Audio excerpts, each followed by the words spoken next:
Do not go home tonight. Father Daniel whispered beside my daughter's coffin. His fingers tightened around my elbow hard enough to make me turn away from the polished walnut casket. No matter what Ryan tells you, do not walk through your front door. Before I could ask why, he stepped back and resumed the solemn expression expected of a priest conducting a funeral. Across the sanctuary, my son-in-law wasn't looking at Emily's photograph or comforting his 12-year-old son. Ryan was staring directly at me, one hand inside his suit jacket, the other holding his phone. Beside him stood Caleb Dunn, a business partner I had met only twice and had never expected to see at my daughter's funeral. Caleb gave Ryan a slight nod. Ryan nodded back. Then my phone vibrated with a message from him. Don't forget your driver's license and the safe key. We need to handle Emily's papers tonight. That was when grief made room for something colder. My name is Thomas Mercer, though most people have called me Tom since I was old enough to carry a wrench. I was 68 years old when I buried my only child.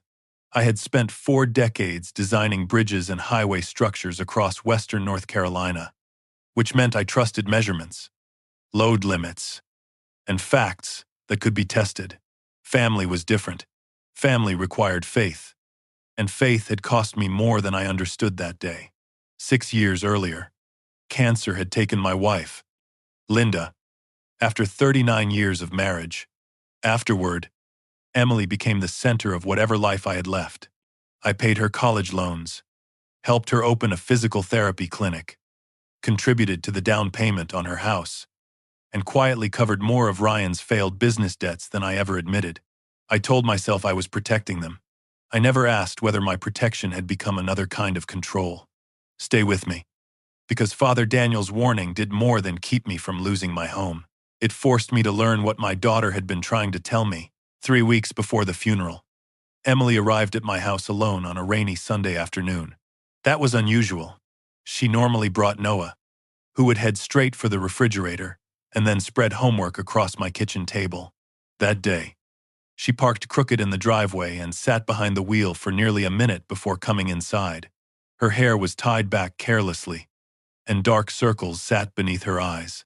When I offered coffee, she declined, then changed her mind before I finished putting the pot away.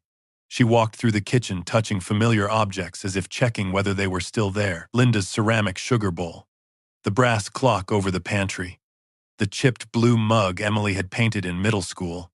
Finally, she sat across from me and asked, "Dad, if something happened to you before you updated your will, who would control the house?" I laughed because the question seemed too serious for a wet Sunday. Emily did not laugh with me. I explained that the house was held in a revocable living trust Margaret Lane had prepared after Linda became ill. I was the trustee while alive and competent. Emily would inherit after my death.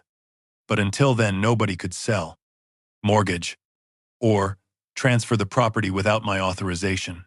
Her husband had no automatic authority. Emily wrapped both hands around her coffee and asked, "What if the beneficiary's spouse had power of attorney?" I told her that only mattered if I had signed one, and I had not. Ryan suggested I should, I added. Her cup stopped halfway to her mouth.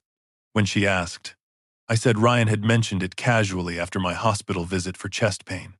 Emily looked toward the back door, then lowered her voice. "Don't sign anything he brings you." I asked what was happening.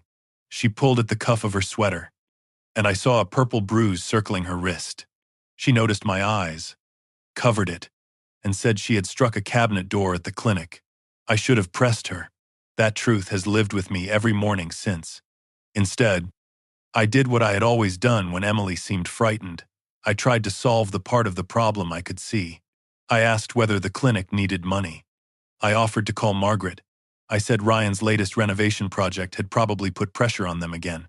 Each suggestion made Emily retreat farther behind the careful expression she had worn since childhood whenever she thought I was taking over.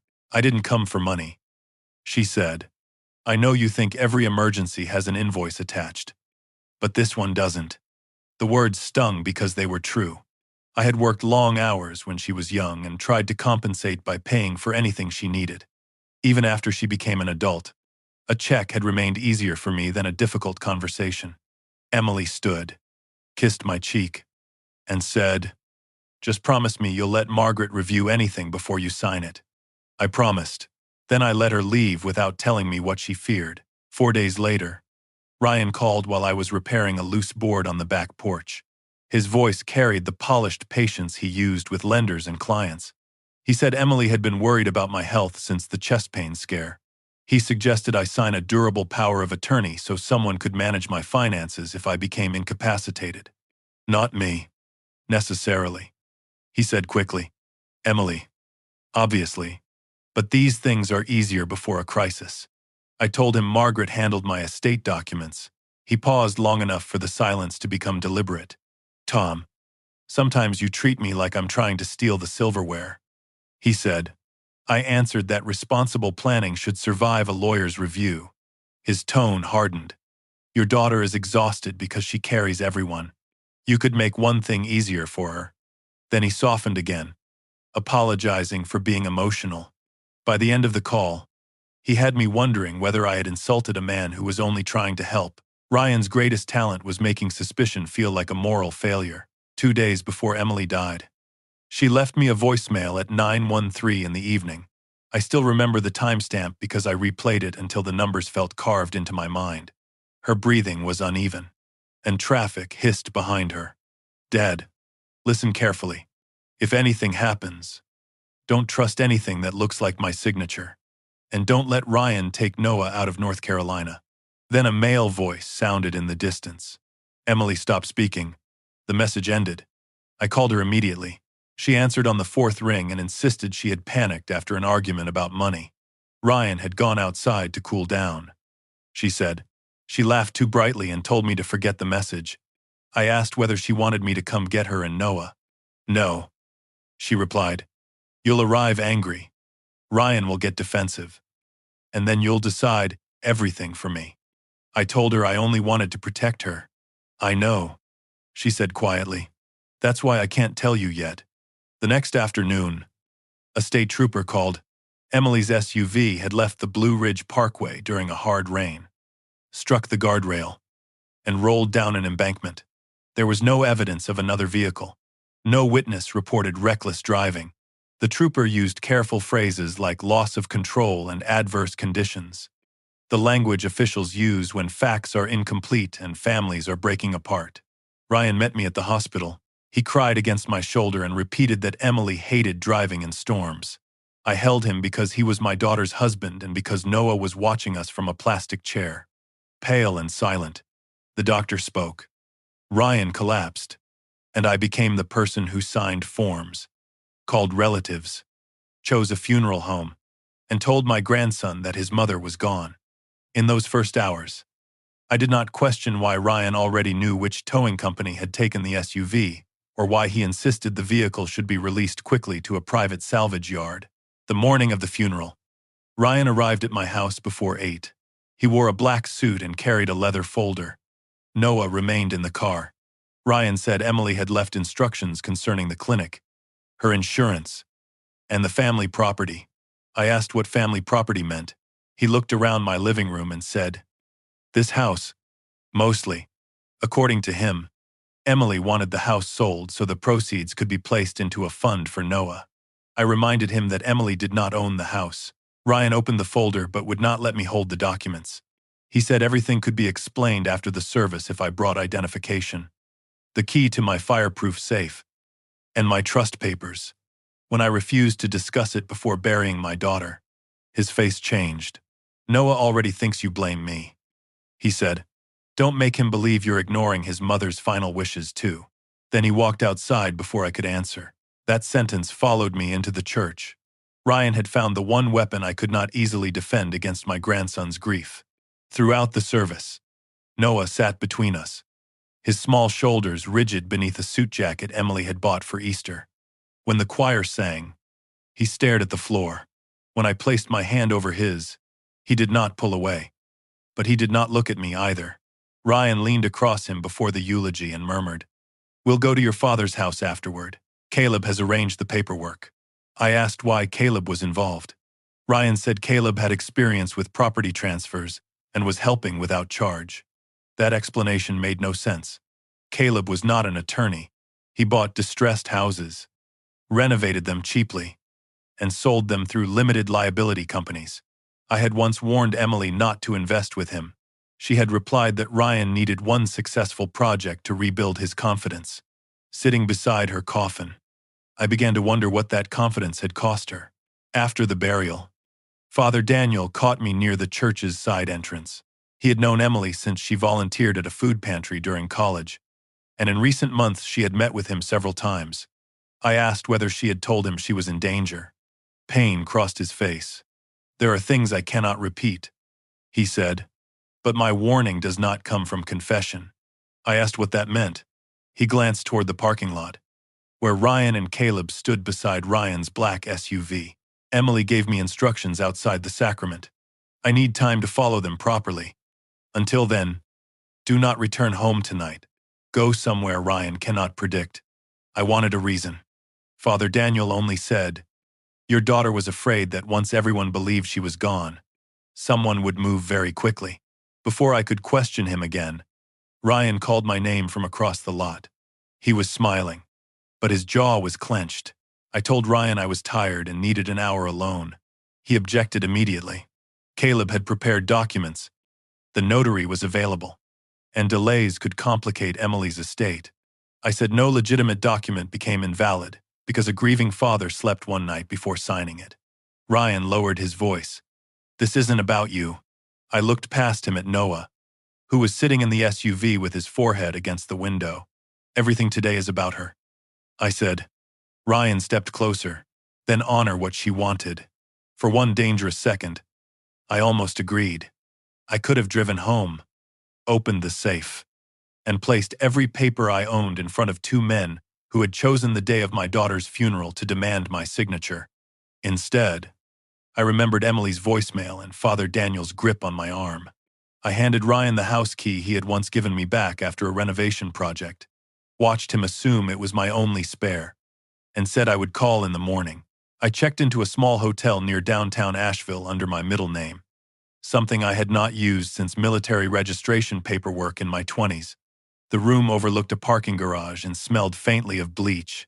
I sat on the bed without removing my suit jacket. "At Shopte Patruzet Shidoy," Ryan called.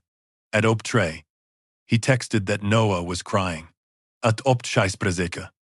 My home security application notified me that someone had entered the garage using Ryan's old access code. He had told me he was home with Noah. I watched the camera feed, but the screen went black after 3 seconds. The system reported that the camera had been manually disconnected. I called no one. For the first time in my life, I resisted the urge to confront the problem before understanding it. I opened a notebook from the hotel desk and wrote down every time, every message, and every detail I could remember. Adzecha Trezech. Ryan sent a photograph of unsigned documents spread across my kitchen table. At unsprezece patruzeci, she shopte. My phone vibrated again. The message appeared under Ryan's name, and I read it twice before my mind accepted the words, "He hasn't come back," without his signature. "We can't transfer the house before the police start asking about the car." 5 seconds later, the message disappeared from the conversation. Ryan had deleted it, but the notification remained on my lock screen long enough for me to photograph it with the hotel tablet. Then he called. I let the phone ring until the room became silent again. My hands were steady when I enlarged the image. He had not said a car. He had said the car, Emily's SUV, the vehicle he had rushed to send to a private salvage yard, the vehicle my daughter had been driving when she called me days earlier and warned me not to trust her signature. I finally understood that Ryan's interest in my house and Emily's death were not two separate tragedies. They were connected. Ryan arrived at the hotel just after 8 the next morning, with Noah beside him and 2 paper coffee cups balanced in one hand. He looked exhausted, which might have made him appear sympathetic if I had not spent half the night staring at his deleted message. "You scared us," he said as soon as I opened the door. His voice was soft, almost wounded. Noah stepped forward and wrapped his arms around my waist. "Why didn't you come home?" "Grandpa," he asked. I looked over his head at Ryan and saw the answer waiting in his expression. He had brought the boy because he knew I would not confront him in front of a grieving child.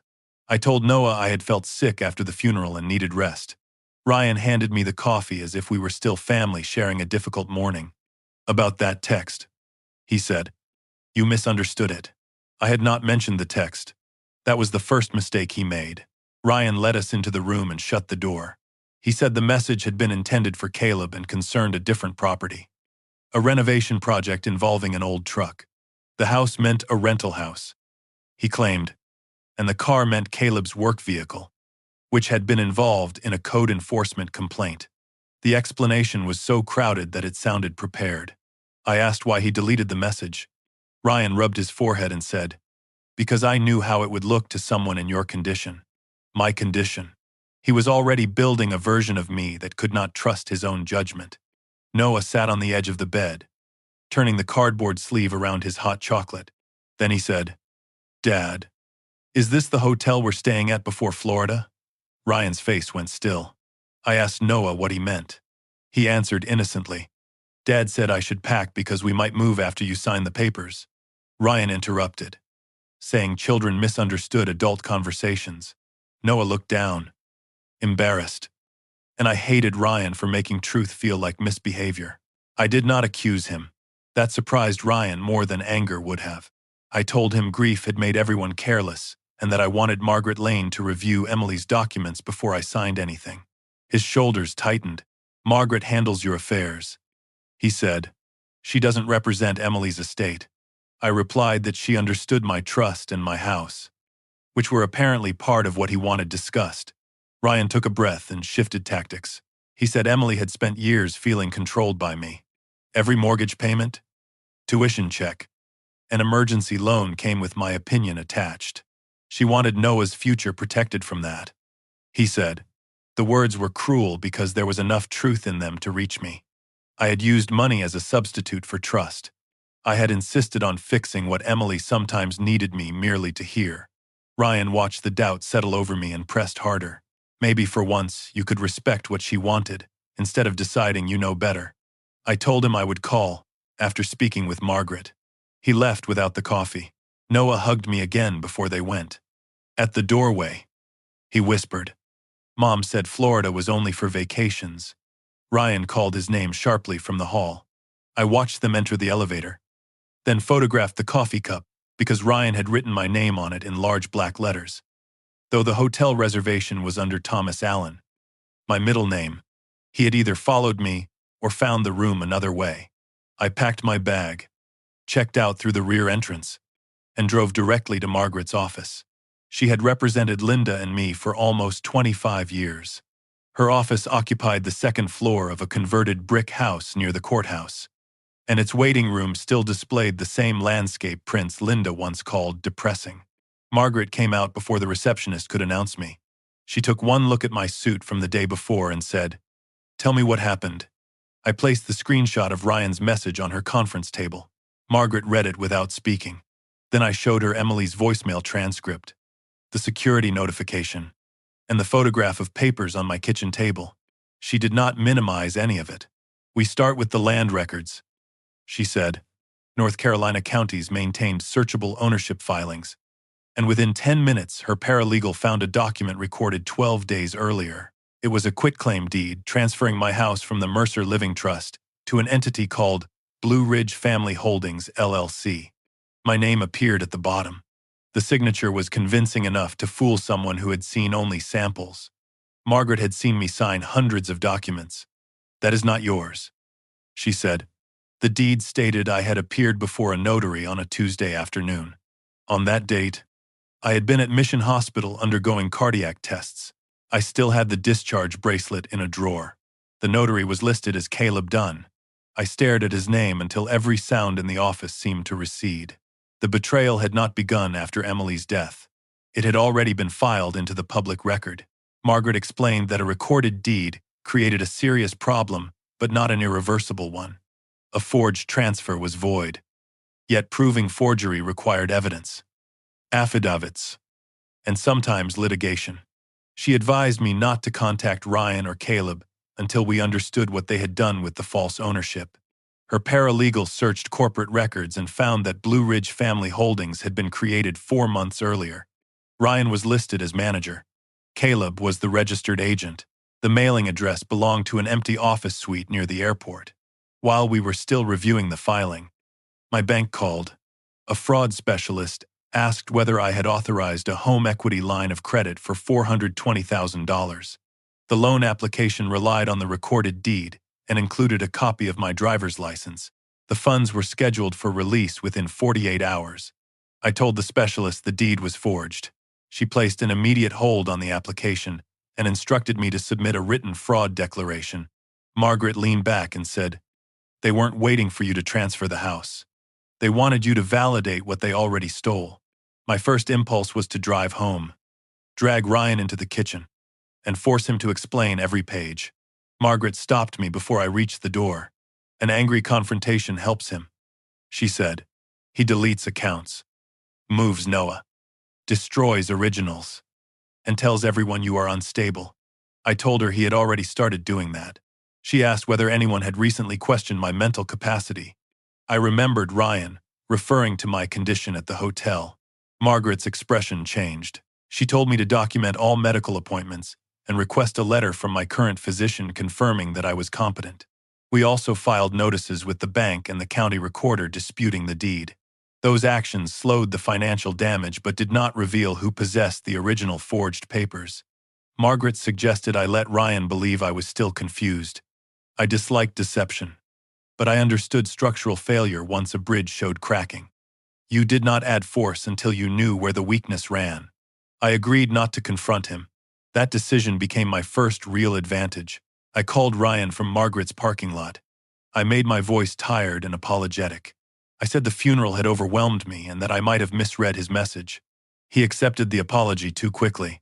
Then I mentioned Blue Ridge Family Holdings as if I had seen the name on one of the photographed pages. "Do you know what that is?" I asked. He answered without hesitation. "Never heard of it." I let a silence stretch. He filled it by saying Caleb used many LLCs and may have prepared a draft under the wrong company name. Nothing was filed. He added, "I had not asked whether anything had been filed." I thanked him and said Margaret would contact him about the documents. His tone sharpened. "You went to her," I said. "I trusted her." Ryan replied, "Emily didn't." Then he ended the call. That statement bothered me more than his denial. Emily had known Margaret since childhood and once asked her to speak at a clinic fundraiser. If she had stopped trusting her, something had happened that I did not know. Margaret advised me to avoid my house until we could check it safely. I went instead to Emily's clinic, a modest rehabilitation practice in a medical plaza on Hendersonville Road. The reception desk held a vase of white lilies and a framed photograph of Emily kneeling beside a patient who had completed physical therapy after a stroke. Her office manager, Lisa Warren, hugged me and began crying before I could explain why I was there.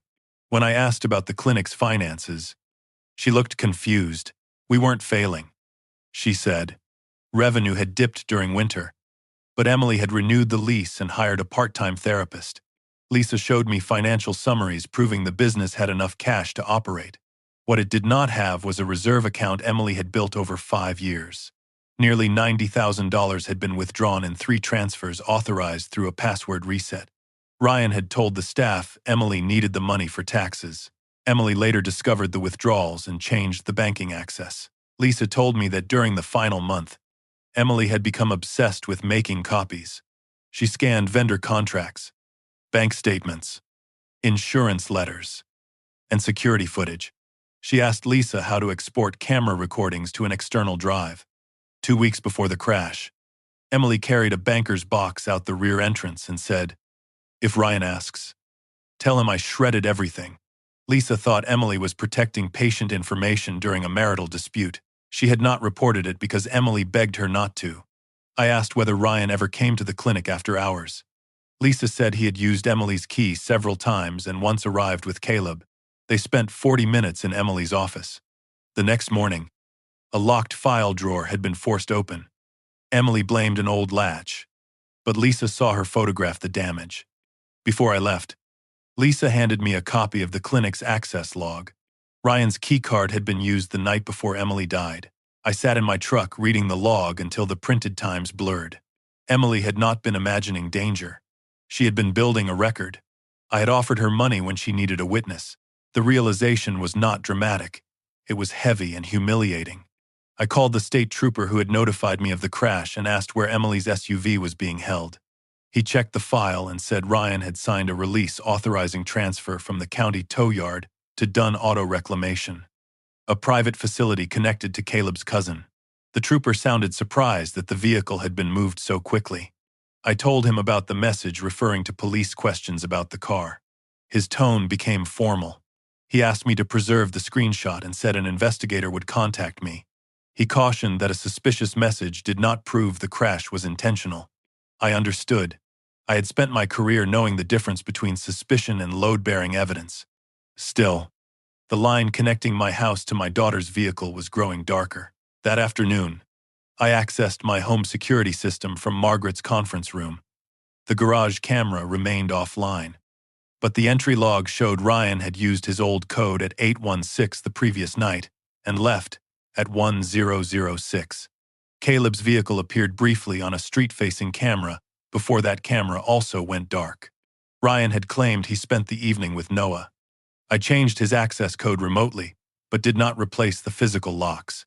Margaret wanted him to believe he still controlled the situation. We downloaded the logs and notified the security company that no data should be deleted.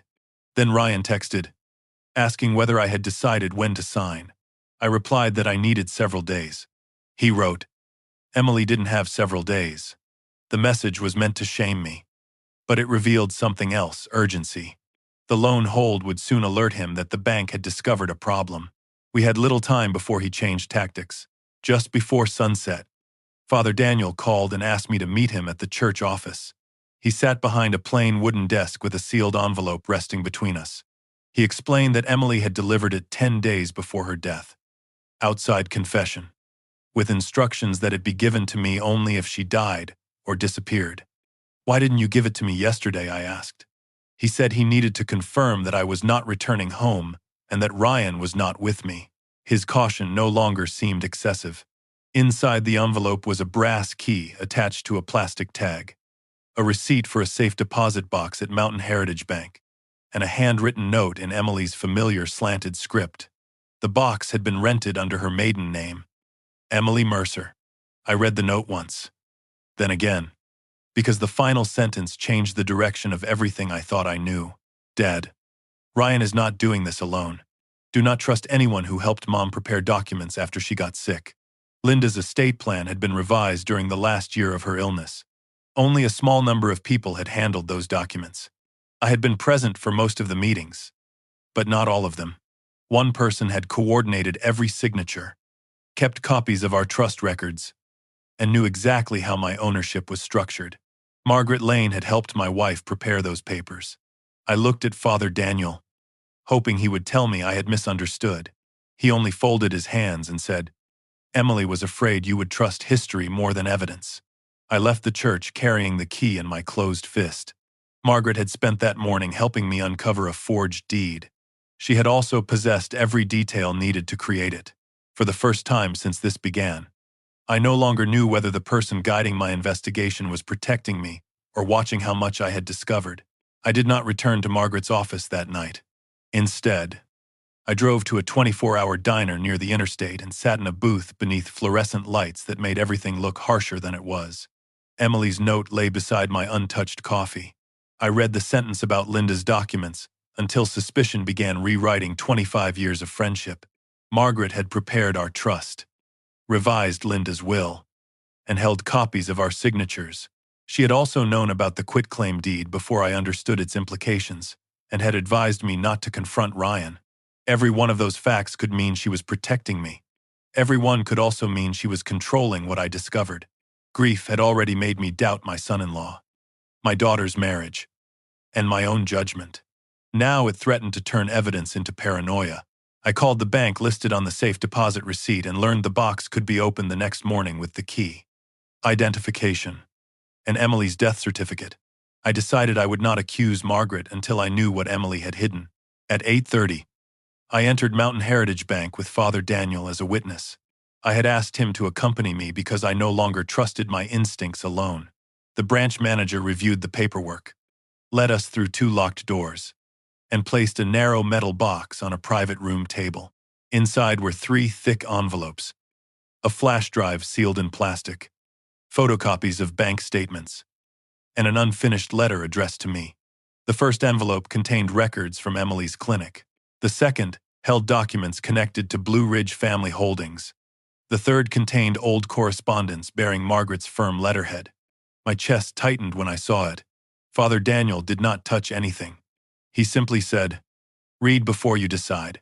The oldest document was 8 years old.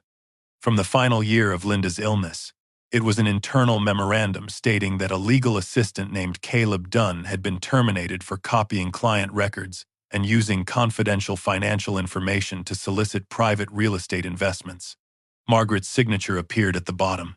I called Margaret from the bank parking lot and asked her to meet me at the church. I did not tell her what I had found. She arrived 40 minutes later carrying the same leather briefcase she had used during Linda's estate meetings. When I placed Caleb's termination memorandum on the table, the color drained from her face. She did not deny it. Caleb had worked at her firm for less than a year, she explained, mostly scanning files and organizing closing records. A partner discovered he had copied client lists, trust summaries, property valuations, and signature pages. The firm fired him and threatened legal action, but no criminal complaint was filed because most of the files were recovered and the partners feared public scandal. "Did he copy mine?" I asked. Margaret looked at the paper instead of me. "We found no proof at the time." I asked why she never told me. Her answer came quietly. "Because Linda was dying, and because I convinced myself there was no harm to disclose." Silence filled the room. She had not betrayed me for money, but her fear of professional embarrassment had given Caleb years of concealment. Margaret admitted Emily had contacted her 2 months earlier, asking about Caleb's employment history. Emily said she had found one of Linda's old trust summaries in Ryan's office, marked with Caleb's handwritten notes. Margaret told her the assistant had been dismissed for misconduct, but begged her not to make accusations until she gathered proof. Emily stopped responding soon afterward. "Why didn't you tell me?" I asked. Margaret's eyes filled, though her voice remained controlled. "Because Emily asked me not to, and because I was ashamed. I thought I could help her quietly before you learned how badly I had handled it years ago." The explanation did not absolve her. It did, however, fit Emily's warning more precisely than my suspicion had. Do not trust anyone who helped Mom prepare documents did not necessarily mean that person was part of the conspiracy. It meant history, friendship, and professional titles could not replace verification. Margaret had concealed a serious failure. Caleb had exploited it. Ryan had inherited the opportunity. I told Margaret she could continue helping only if every decision and document was independently reviewed. We returned to the bank and examined the remaining materials together. The financial records showed Ryan had borrowed heavily from Caleb to purchase and renovate 3 distressed properties. The first project sold at a loss after foundation damage was discovered. The second remained unfinished because material costs exceeded the budget. The third was shut down by county inspectors over unpermitted electrical work. Ryan's initial debt of $270,000 had grown through interest, penalties, and new advances until it approached $600,000. Caleb had borrowed money from several private investors and promised them returns he could no longer deliver. In emails, Caleb blamed Ryan for delays and threatened to report fabricated contractor invoices if Ryan failed to provide new collateral. Ryan responded that Emily's clinic had cash reserves and that my house would eventually belong to her. One message read, "Tom thinks he owns everything because his name is on it. He won't forever." I had never seen Ryan's resentment written so plainly. The clinic statements showed how desperation had turned into theft. Ryan transferred nearly $90,000 from Emily's business account into a company controlled by Caleb. When Emily changed the passwords, Ryan tried to convince her the money had been used to preserve their family's future. He told her Caleb would expose him for fraud, ruin the clinic through scandal, and seek repayment from their home. Emily's handwritten notes revealed that she initially believed him. She wrote that Ryan was frightened, ashamed, and still capable of becoming the man she had married. That sentence hurt because it explained why she remained. She was not blind. She was hoping. Ryan had once been ambitious and attentive. He coached Noah's soccer team, cared for Linda during her final weeks, and spent nights helping Emily renovate her first clinic office. His betrayal had not begun as pure cruelty. It began with pride, a failed investment, and the conviction that one more lie could prevent the previous lie from destroying him. Then we opened the flash drive. It contained folders labeled by date, along with scanned contracts, screenshots, voice recordings, and photographs of damaged file drawers at the clinic. Emily had copied emails in which Ryan and Caleb discussed creating Blue Ridge Family Holdings months before the false deed was filed. She had photographed blank signature pages from my trust records found in Ryan's desk. She had also saved messages showing she was pretending to cooperate. In one exchange, she told Ryan she would persuade me to sign a power of attorney if he provided complete records of the debt. Ryan sent the records. In another, she said she needed to understand the property transfer before supporting it. Caleb emailed a draft deed and explained how a later confirmation signature could hide irregularities in the original filing. Emily was not helping them steal my house. She was making them explain, in writing, exactly how they intended to do it. My daughter had been gathering the case I was only beginning to understand. The third folder contained insurance documents. Ryan had repeatedly told me after the crash that Emily's policy would cover Noah's future and that he needed temporary access to my assets until the insurer paid. The records showed why he was desperate. 6 weeks before her death, Emily changed the beneficiary on a $750,000 life insurance policy. Ryan had previously been the sole beneficiary. Emily replaced him with a trust for Noah, naming me and Mountain Heritage Bank as co-trustees. The policy proceeds could be used only for Noah's education, healthcare, housing, and long-term support. Ryan could not withdraw the money or pledge it against his debts. He apparently did not know about the change until after Emily died. That explained the pressure at the funeral, the rush to obtain my signature, and the plan to move Noah to Florida. The inheritance Ryan expected had disappeared behind a structure he could not control. My house had become his final source of collateral. I found the most important recording in a folder, dated 9 days before the crash. Emily had placed her phone near Ryan's home office door. Caleb's voice was unmistakable.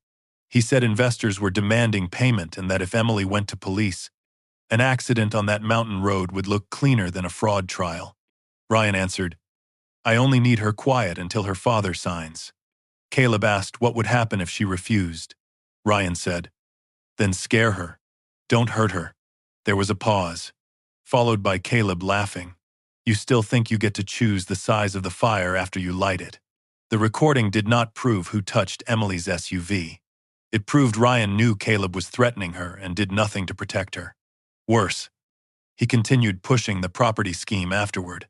I replayed Ryan's words until I could no longer pretend he had merely been trapped by debt. He had placed money above Emily's safety and called it protecting his family. The unfinished letter was the hardest thing to read.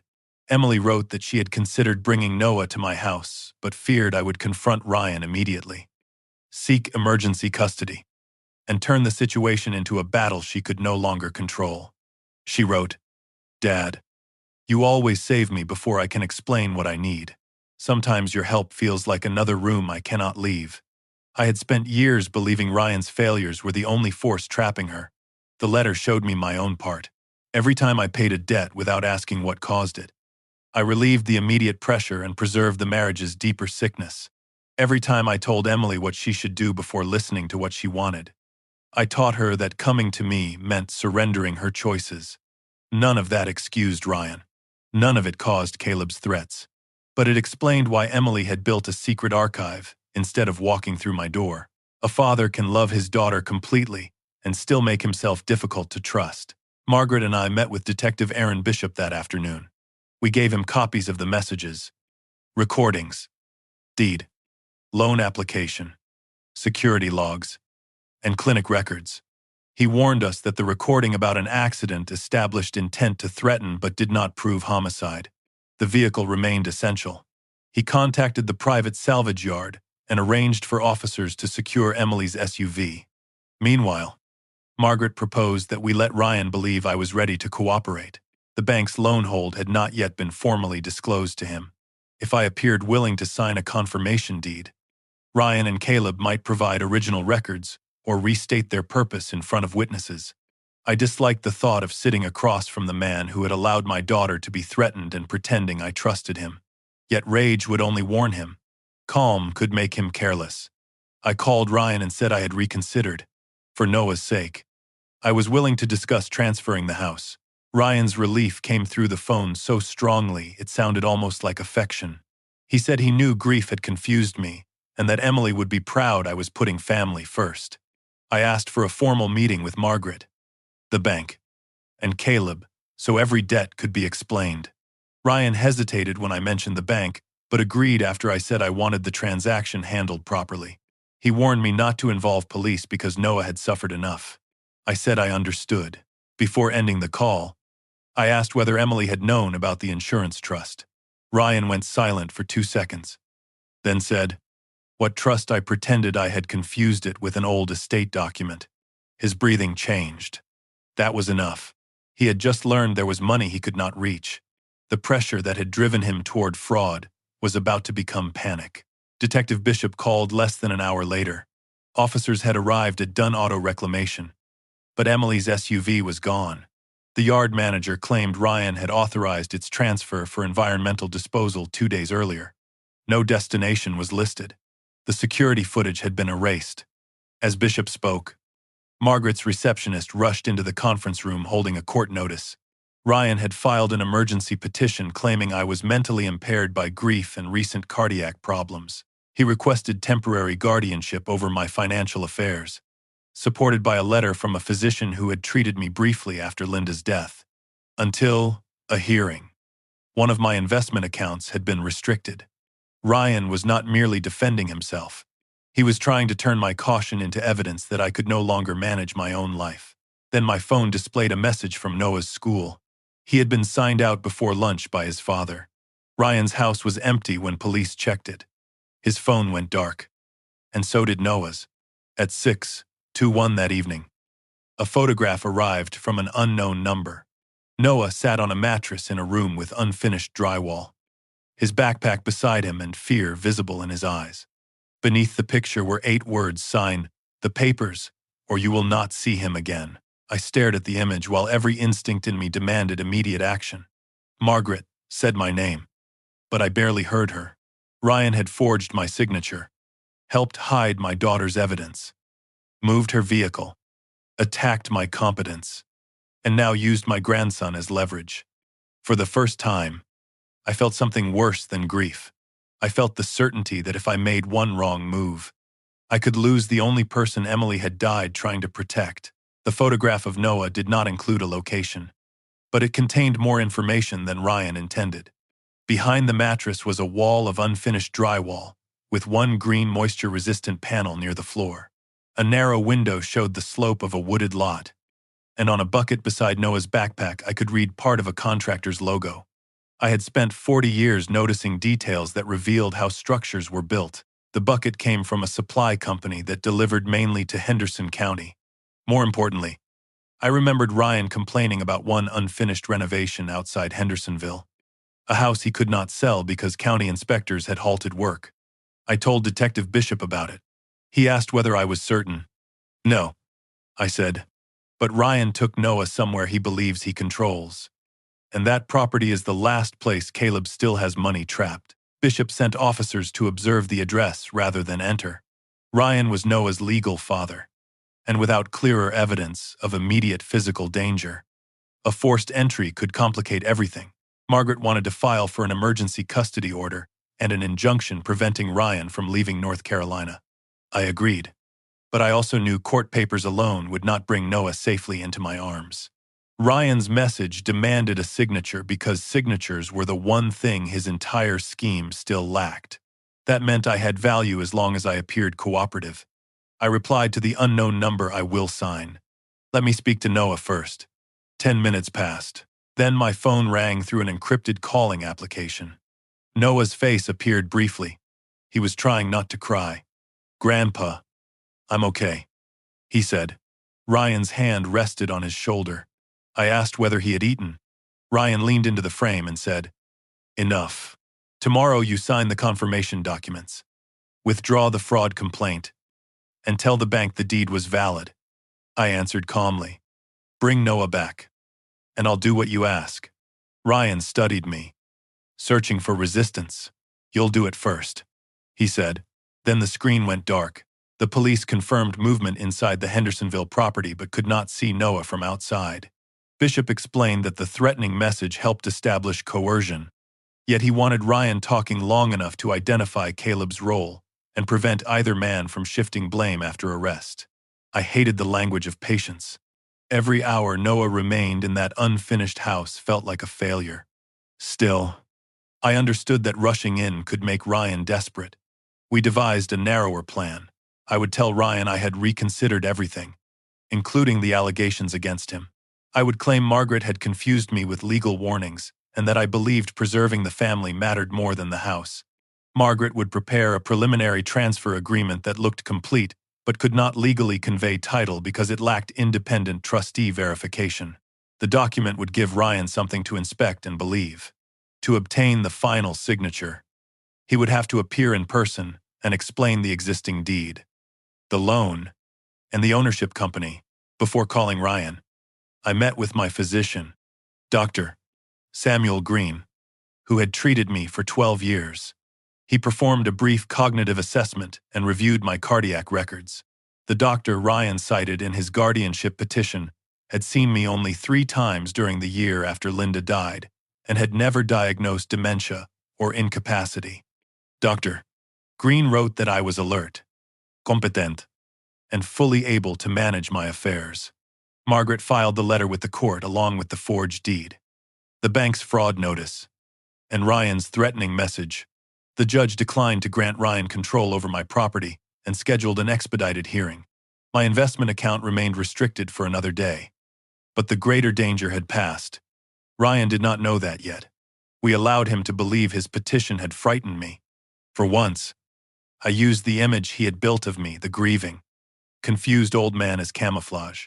I called him shortly before noon. You were right about one thing, I said. I have spent years treating money like authority. Ryan said nothing. I continued. Emily resented it, and I refused to see that. I don't want Noah raised in another fight over my property. The apology was not entirely false. That made it easier to deliver. Ryan's voice softened. He said he had never wanted to take anything from me. He only wanted stability after Emily's death. I told him I would transfer the house and help settle the debts if Noah came home. He answered that Noah was safe but would remain with him until the agreement was final. Then he added, "You need to withdraw the report about the deed." I pretended not to understand why. Ryan said the original filing had been done early because Emily wanted the paperwork ready. Your signature tonight simply confirms what you already approved, he explained. That sentence mattered. He was beginning to connect himself to the false deed in his own words. I told him I needed Caleb present because the debts were owed to Caleb's investors. Ryan resisted. He said Caleb had only prepared administrative documents. I replied that I would not pledge $420,000 without hearing exactly where it would go. The number silenced him. He realized I knew about the loan. I quickly added that Margaret had shown it to me and convinced me it could be resolved once I confirmed the transfer. Ryan relaxed slightly and said he would speak to Caleb. Before he ended the call, I asked whether Emily had agreed to use my house. She agreed to protect this family. He said, "You should try doing the same." I almost lost control then. Instead, I wrote his exact words in my notebook. If calm was a structure, mine was carrying more weight than it had ever been designed to hold. That afternoon, a message appeared on my tablet from Noah's account. It contained only 5 words. Grandpa. Dad is scared of Caleb. Years earlier, I had bought Noah the tablet and connected it to my family account so we could share books and photographs. Ryan had apparently turned off the child's phone, but overlooked the tablet's backup messaging. The location service briefly reported the Hendersonville property before disappearing again. I sent back, "Stay calm. Do what Dad says. Help is close," Noah replied with a single blue heart. Bishop's officers now had stronger confirmation that the boy was inside. Minutes later, they saw Caleb's truck arrive. Through long-range observation, They watched him enter carrying a metal document case. No one left. We did not know what was being said inside. But Noah's next message gave us a clue. They are yelling about the USB. Ryan had discovered that Emily made copies. Caleb believed Ryan had hidden them for leverage. According to Noah's fragmented messages, Caleb accused Ryan of ruining everything and demanded to know whether police had the recordings. At one point, Noah wrote that Caleb had hit his father. Bishop asked whether that justified immediate entry. His officers heard no gunshots, saw no weapons, and Noah had messaged that he was locked in a bedroom away from them.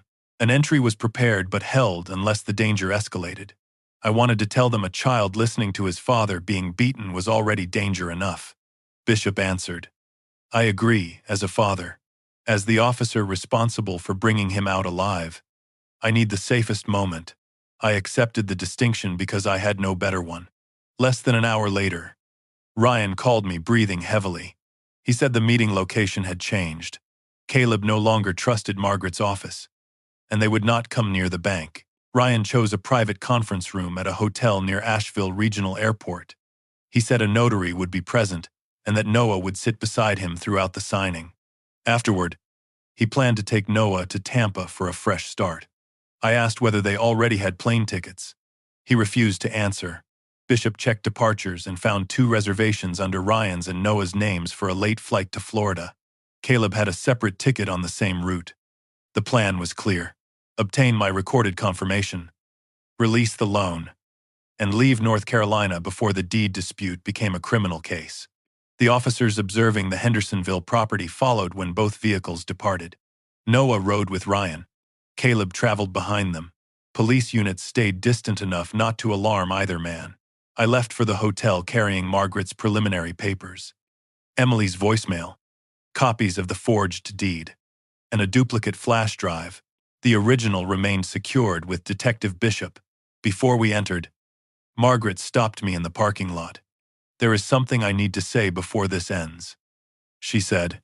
She admitted that keeping Caleb's misconduct quiet had protected her career at the cost of my family's safety. She had already informed the state bar and her former partners that she would disclose the entire incident under oath.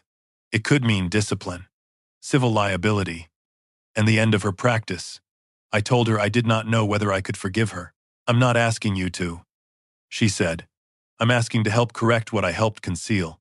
Her willingness to lose the reputation she had once protected did not erase the past, but it changed what she was doing in the present.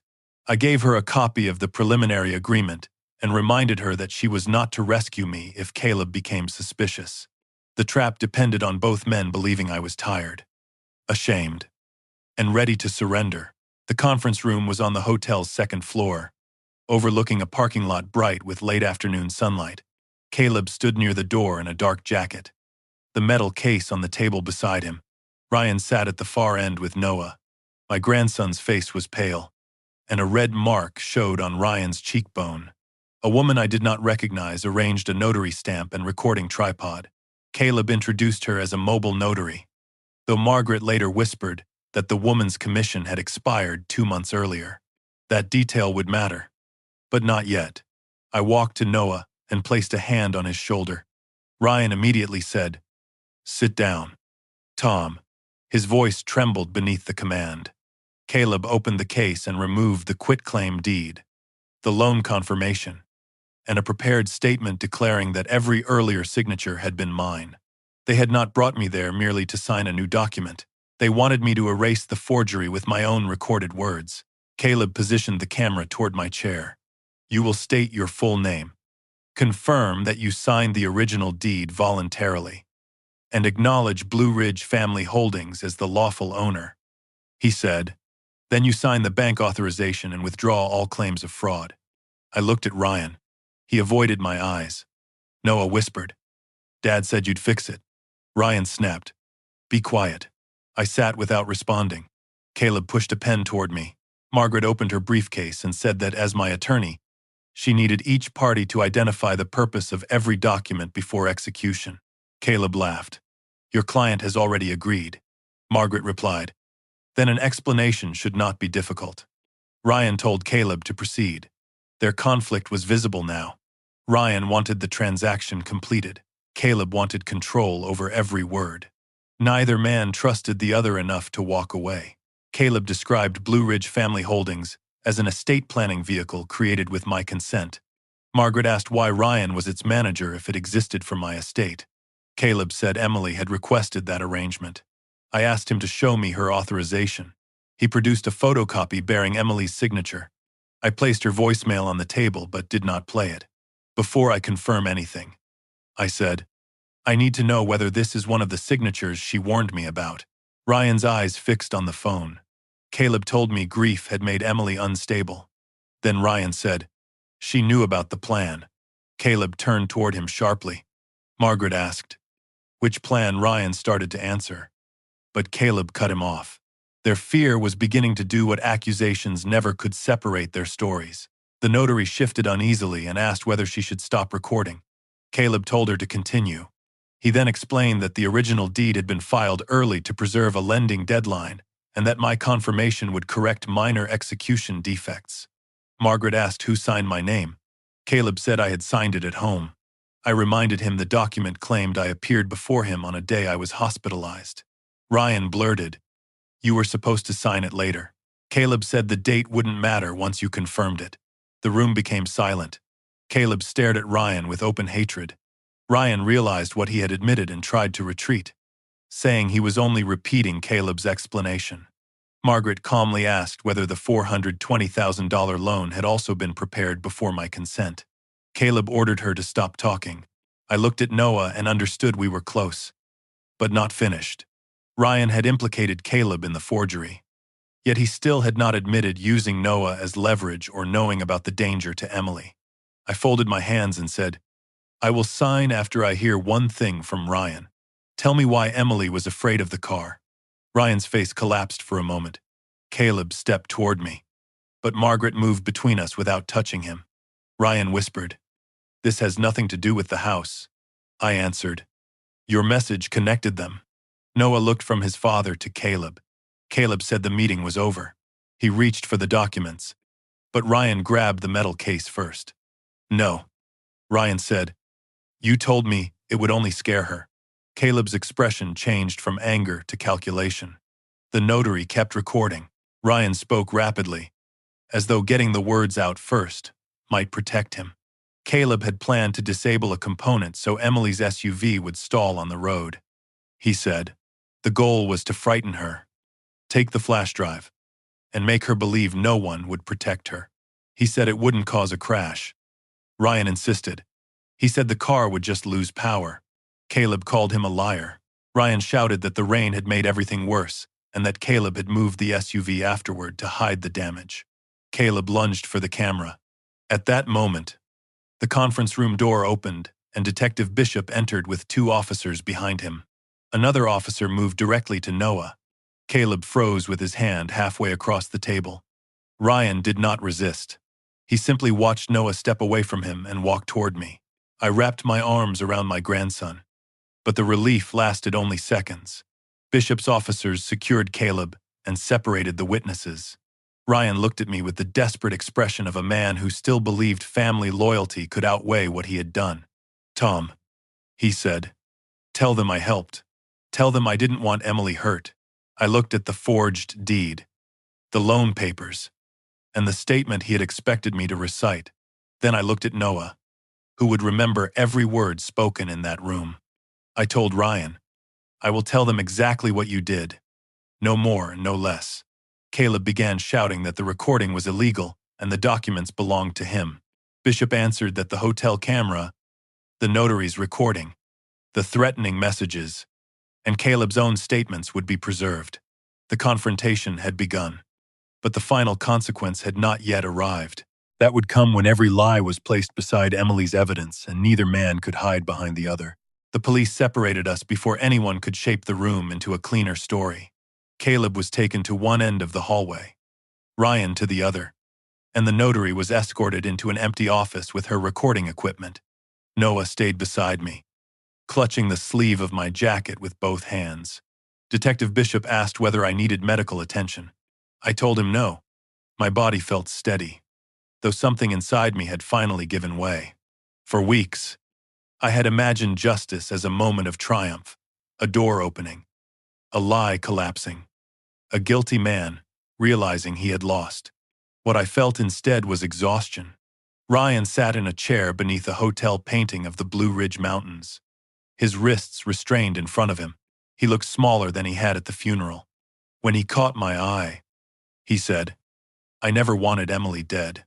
Bishop warned him to remain silent until counsel arrived. Ryan kept looking at me, as if I were still the person who could repair the consequences. The hotel recording captured more than Caleb intended.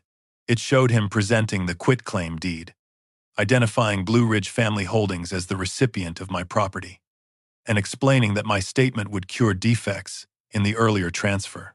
It recorded Ryan admitting that I had been expected to sign later, and that Caleb told him the original date would no longer matter once I confirmed it. It also preserved Ryan's statement that Caleb intended to disable Emily's vehicle only to frighten her. None of those admissions stood alone. Margaret provided the deed recorded while I was hospitalized, the $420,000 loan application, and the corporate filings naming Ryan and Caleb. The bank supplied digital records showing that the application came from an internet address previously used by Blue Ridge Family Holdings. My home security company produced the garage entry log from the night of the funeral. Lisa delivered the clinic access records and withdrawal statements. Each piece had existed before the meeting. The confrontation had not created the truth. It had forced the men to place their own voices beside it. The woman Caleb brought as a notary cooperated almost immediately. Her commission had expired, and Caleb had promised to pay her $5,000 once the loan funded. She admitted she had never witnessed my earlier signature and had been instructed to record me saying otherwise. Her testimony did not decide the case, but it reinforced what the documents already showed: the hotel meeting was designed to transform a forgery into a supposed voluntary transfer. Caleb's metal case contained printed copies of my driver's license, Linda's old trust summary, signature pages from our estate documents, and draft instructions for moving the loan proceeds through 3 accounts. One of those accounts belonged to an investor Caleb had been misleading for nearly a year. Another belonged to Ryan's failed renovation company. The third was controlled by Caleb alone. Ryan had believed the money would settle their debt. Caleb intended to take most of it and disappear. Even inside their conspiracy, neither man had planned to honor the other. Noah was taken to a quiet room where a child services worker explained what would happen next. He asked whether his father was going to jail. I said I did not know yet. He asked whether Ryan had killed his mother. That question nearly broke the calm I had worked so hard to preserve. I told him the police were still determining exactly what happened and that none of it was his fault. Dad said Mom wanted to leave us, he whispered. I asked when Ryan told him that. Noah said it began after the funeral, when he asked why Emily had changed her insurance. Ryan told him she had been planning to abandon the family and give everything to me. That lie had served 2 purposes. It made Noah distrust his mother's final decisions, and it prepared him to blame me when Ryan took him to Florida. I looked through the glass at Ryan and understood that losing money was not the greatest consequence he faced. His son had begun measuring every memory against the possibility that his father had manipulated it. Margaret filed an emergency action the next morning to invalidate the forged deed and stop every transaction involving Blue Ridge Family Holdings. Because the bank had already frozen the loan and the county had received our fraud notice, no funds had been released. Within 2 weeks, a judge entered an order recognizing that the quitclaim deed contained a forged signature and had never legally transferred my house. The filing was removed from the chain of title. Blue Ridge Family Holdings was barred from selling, pledging, or representing any ownership interest in the property. The $420,000 credit line was canceled permanently. Caleb's investors learned that the collateral he had promised them did not exist. Several filed civil suits, and one provided investigators with emails showing Caleb had used similar tactics on 2 elderly property owners. The reputation he valued, the image of a bold developer who always found a way to close, disintegrated under records bearing his own name. The search for Emily's SUV continued for 4 days. Police followed towing invoices from Dunn Auto Reclamation to a dismantling yard across the state line in Tennessee. The vehicle had not yet been crushed. Investigators recovered it and found evidence that a brake line fitting had been deliberately loosened. Under ordinary conditions, the damage might have caused a gradual loss of pressure. On a wet mountain road, the failure became catastrophic. The finding did not appear from nowhere. It confirmed the danger suggested by Emily's recording, Ryan's statement at the hotel, and the hurried transfer of the SUV after her death. Phone location records placed Caleb near Emily's clinic on the night before the crash and near her house early the next morning. A message from Ryan asked him, "Did you get the drive?" Caleb replied, "Not yet. She'll listen after today." The prosecutors believed Caleb intended to frighten Emily and retrieve the flash drive, not necessarily to kill her. Intent did not change what the sabotage caused. Ryan's position was more complicated. Investigators found no evidence that he touched the vehicle. They did find that he knew Caleb had threatened Emily, knew a plan involving the SUV existed, and failed to warn her. After the crash, he helped move the vehicle and tried to use my grief to complete the property fraud. He had also taken Noah from school and used access to the boy as leverage for my signature. Ryan's attorney eventually negotiated a cooperation agreement in exchange for testifying against Caleb and turning over passwords, financial records, and deleted messages. Ryan pleaded guilty to fraud-related charges, obstruction, coercion, and endangering a child. He received a prison sentence shorter than Caleb's expected exposure, but long enough that Noah would enter high school before his father became eligible for release. The court suspended Ryan's custodial rights and permitted future contact only through supervised channels. Subject to Noah's therapist and the family court, Caleb refused every early offer. He insisted Ryan had invented the vehicle plan to save himself and claimed the hotel statements were taken out of context. Then Emily's recordings, his emails, the break evidence, and the financial records were placed together. He was charged with offenses related to the vehicle sabotage, fraud, forgery, witness intimidation, and obstruction. The investor's lawsuits stripped away the remaining properties and accounts he had hidden behind companies. At a preliminary hearing, I watched him enter in county-issued clothing without the confident smile he had worn at Emily's funeral. He looked toward me once, perhaps expecting anger. I gave him none. Men like Caleb understand rage because it confirms their power. What he could not control was a record that no longer depended on my emotion. His own documents, his own voice, and the damage to Emily's car carried more weight than anything I could have shouted across a courtroom. Margaret testified before investigators and later reported her old firm's handling of Caleb's misconduct to the state bar. Her disclosure exposed decisions made by partners who had retired years earlier. She accepted a public reprimand, financial penalties, and restrictions on her practice. She also faced a civil claim from one of Caleb's former victims. When she told me she intended to close her office, I asked whether that was required. "No," she said, "but I spent years believing reputation was something you protected by controlling what people knew." Emily understood, before I did, that hidden damage keeps spreading. I did not tell her everything was forgiven. Forgiveness spoken too quickly can become another form of avoidance. I told her I appreciated what she had done after the truth emerged, and that I would not pretend the earlier silence had been harmless. She nodded. Our friendship survived. But it changed. Trust returned as something measured, not assumed. The insurance company released Emily's $750,000 policy into the trust she created for Noah. Mountain Heritage Bank and I became co-trustees, just as she had directed. Ryan could not access the principal, pledge it against legal fees, or redirect it through a guardian petition.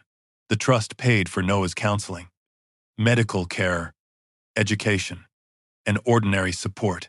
I refused to use it for expenses I could cover myself. Emily had protected her son with a precision I once believed she lacked. Looking through her files, I saw how carefully she had considered every decision. She had not been weak for staying as long as she did. She had been afraid, conflicted, and trying to create an exit without exposing Noah to an explosion she believed I might intensify. Her strategy was imperfect and dangerous. So was mine. The difference was that she had finally begun building boundaries while I was still confusing rescue with love. Father Daniel gave me a second envelope after the criminal charges were filed. He explained that Emily had instructed him to wait until the immediate danger passed.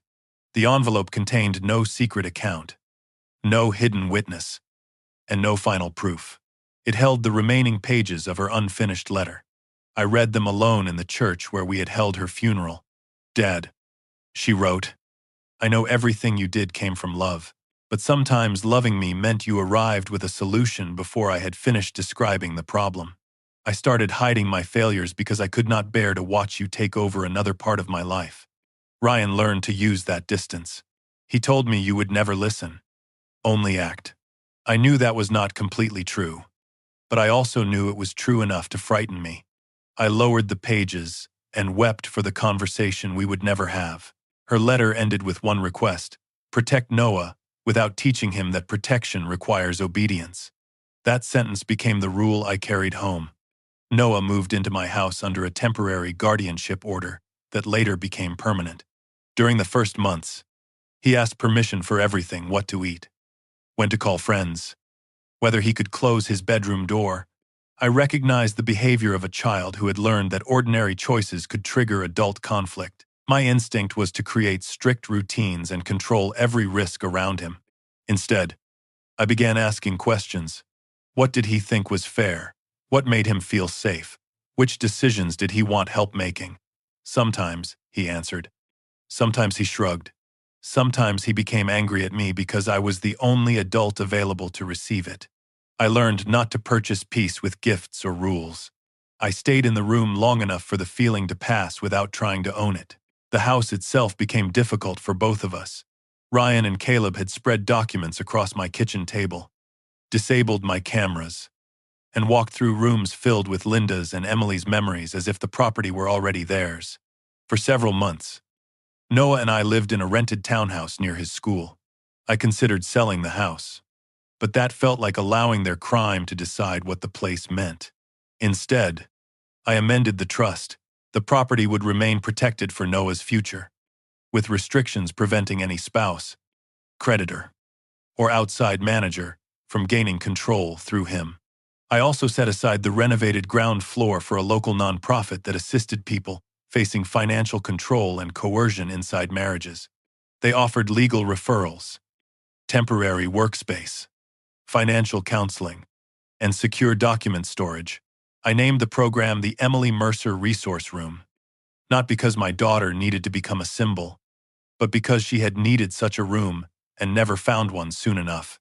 Nearly a year after the funeral, Noah and I returned to the house permanently. On the first evening, I stood outside with the key in my hand while the porch light illuminated the steps.